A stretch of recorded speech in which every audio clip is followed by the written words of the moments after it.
Le système des retraites en France est au cœur de vives tensions sociales et politiques, après l'adoption de la réforme de 2023 qui a repoussé l'âge légal de départ de 62 à 64 ans.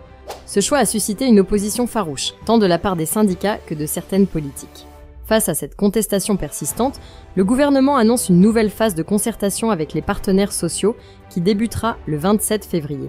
L'objectif de ce dialogue est de trouver un compromis entre les exigences financières du système de retraite et les attentes des travailleurs, tout en maintenant la stabilité des finances publiques.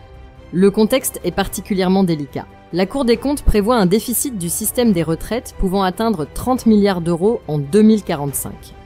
Dans cette optique, le gouvernement insiste sur l'urgence de maintenir le rapport de l'âge de départ à la retraite, estimant qu'une remise en cause de cette mesure risquerait d'aggraver le déficit et d'alourdir la dette publique.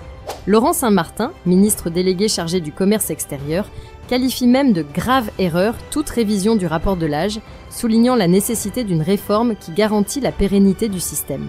Pourtant, l'opposition reste forte. Si le patronat, représenté par le MEDEF, défend la mesure de 64 ans, voire un relèvement progressif de l'âge de départ, les syndicats se battent pour un retour à 62 ans, ou à défaut, une réforme qui favoriserait les carrières longues et pénibles et qui proposerait une augmentation des cotisations pour financer le système.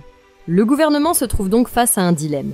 Comment concilier les impératifs économiques et la justice sociale dans un climat de mécontentement et de défiance croissant ? La renégociation qui s'ouvre pourrait ainsi aboutir à des ajustements, mais elle ne semble pas en mesure de remettre en cause le principe fondamental de la réforme, à savoir le maintien de l'âge de départ à 64 ans. Les discussions à venir s'annoncent donc cruciales pour l'avenir du système des retraites et pour l'équilibre social du pays. Si la vidéo d'aujourd'hui vous a plu, n'oubliez pas de vous abonner pour ne pas manquer nos prochaines vidéos.